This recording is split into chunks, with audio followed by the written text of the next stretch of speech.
Hey everyone, welcome back to the channel. In today's video, I'll show you how to add and play with friends in Brawlhalla. Before getting started, make sure your game is updated to the latest version so all features work properly.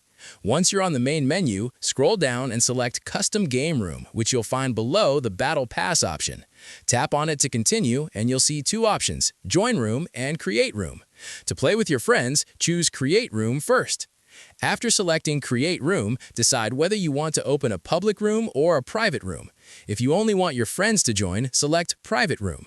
Next, choose your character and confirm your selection using the check icon. Once the room is created, a room code will appear at the top of the screen. Share this code with your friends so they can join your game.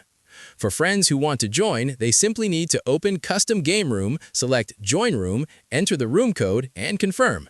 After that, everyone will be in the same room and ready to play together.